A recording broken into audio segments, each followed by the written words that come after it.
Okay, we're in the Iowa Cubs broadcast booth. We are. Who the heck are we talking to here? The voice of the Iowa Cubs, and who's the superstar that we're interviewing today? No superstar. My name's Alex Cohen. This is my first year as a play-by-play broadcaster for the Iowa Cubs. I'm 29 years old. I'm from Philadelphia, Pennsylvania originally. I've worked in minor league baseball primarily since 2009, but since I graduated college in 2011. I've worked in Huntsville, Alabama. I've worked in Idaho Falls, Idaho. I've worked in Oakland, California. I've worked in Bowling Green, Kentucky. Now I'm here in Des Moines, Iowa. So first year with the I-Cubs, couldn't speak more highly of the organization. Among the best that I've worked for, great people, and the I-Cubs are starting to play better as of late. So all around, really enjoying my time here so far. So you've been moving around a lot. I have. Probably for the career, but a lot of times there's guys that move around and they find a spouse in a town. Married, moving around, I mean... Not married. My longtime girlfriend, I met her when I was working for the Oakland Athletics in 2014 in their media relations and broadcasting department. And it really helps to not only have a supportive significant other, but one who understands the baseball schedule. And she's certainly my better half, and I wouldn't be here if it wasn't for her. She listens to every game. She's been to a couple games already this season. So, I have a supportive family. I have a supportive spouse. And, again, I'm just really lucky to be here. Never really been to Iowa before moving out here. I moved out here December 14th. It was negative 14 degrees, so it was a nice awakening to the Iowa culture. But it started a little low with the cold. Aside from that, it's been tremendous, and I've enjoyed my time so far. So what's the plan? I mean, you're at AAA right now. Mm-hmm. I believe Huntsville, was that AA? That was AA for the Brewers. So I started off in AA for the Brewers. They got sold, and then I spent a year in the Oakland Athletics front office, or when it came to their media relations and broadcasting department. Then I went out to Australia, called Australian Baseball League games. Then I did the rookie league route with the Idaho Falls Chuckers, single A with the Bowling Green Hot Rods, and now here with Iowa. So I guess the next level to hit would be the big leagues, but still a lot of time before that. My goal when taking this job was to integrate myself in a community, get a full-time job, and go and move somewhere, because all my other positions had been seasonal to that point. But just being able to be here, know the people, meet the organization, have an owner like Mr. Gartner, have Sam as a general manager and team president, Randy as the assistant general manager. This is a place that I want to be at for a long time from a professional standpoint and a personal standpoint. We had a doubleheader today. 14 innings. We were rained out yesterday. 2 7-inning games. Yep. It takes a lot. That's 14 innings of calling games in between pregame, postgame, in between games.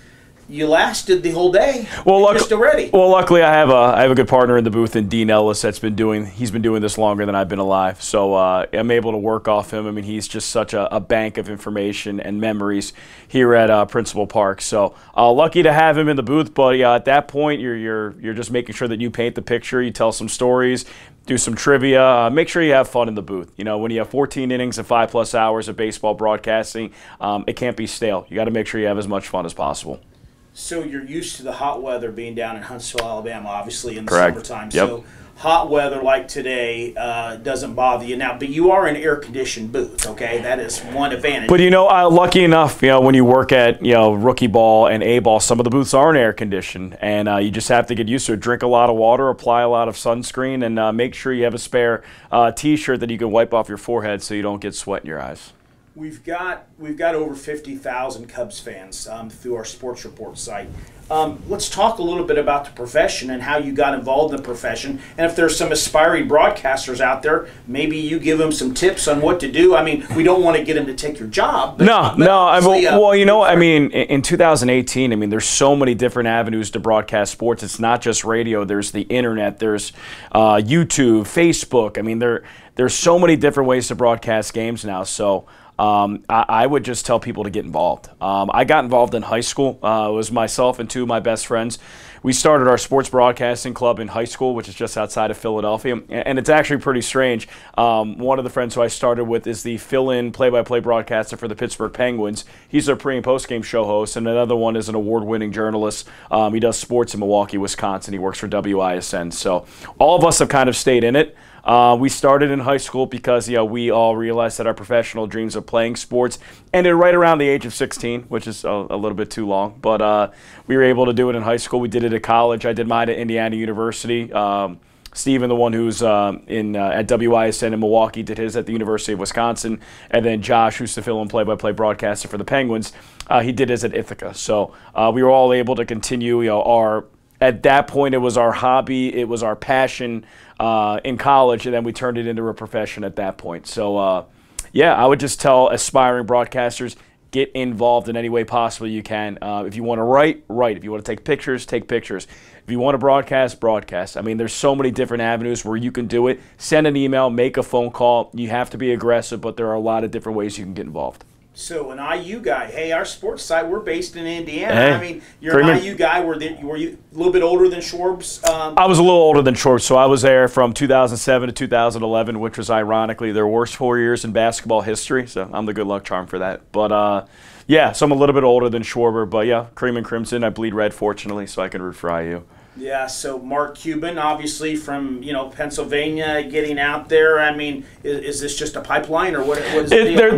There's no pipeline. I mean, obviously Mark Cuban was so big at IU. I mean, I was also in Greek life, and he donated like $8 million into the Greek life there. Joe Buck was also an Indiana guy as well. So my decision to go to Indiana was pretty easy. I wanted to go out of state. I knew that they had a good journalism school, and I went and visited IU, and it was 76 degrees and sunny that day, and it was just a lot of people having fun, and I knew that I wanted to go there. Bloomington's beautiful. I'm sure that you well know, living in Indiana and being based out of there. So yeah, I love my time in Indiana. Just did student radio for 4 years, so it was fun. Maybe we'll have you back. Who knows, to AAA, or who knows? Maybe we'll be in Chicago with the Chicago Cubs one day. I mean, look. Well, they do a great job up there. We're lucky enough, the Chicago Cubs organization, to have not only great major league broadcasters with Len Casper and Pat Hughes. They're the best. I mean, Pat's a Hall of Famer, and Len's one of the best TV broadcasters out there. But then also in the minor leagues, AA, Tennessee with Mick Gillespie won Minor League Baseball Broadcaster of the Year last year. I've known Mick for a long time. He's one of the best out there. You have Scott Kornberg with Myrtle Beach. Scott's awesome as well. I think he was Carolina League Broadcaster of the Year last year. And then Darren Pritchett, and he's been great too. He's pretty sure he's Notre Dame's hockey broadcaster as well. So Brendan King is also their number 2. That was the name that I was searching for. But fortunately, with the Cubs organization, it's not just their big league voices, it's their minor league voices that are so talented. They paint the picture well, and Cubs fans are in good hands.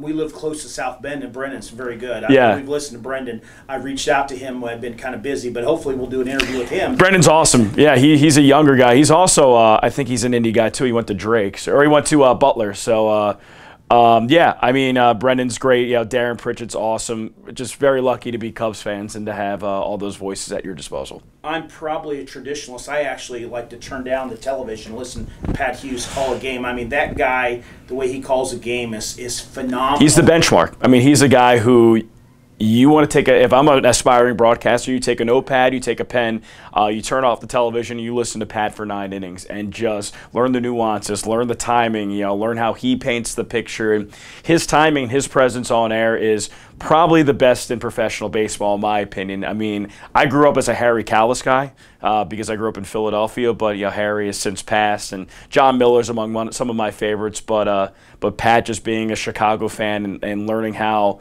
he's been able to do it for so long, up there in Chicago with the Cubs, he does a great job. Great. Thank you so much. We've had a great time here in Iowa. What a great facility, great owners, great people like yourself, great broadcasters. It's been a treat. Thank you so much. No, thank you for having me.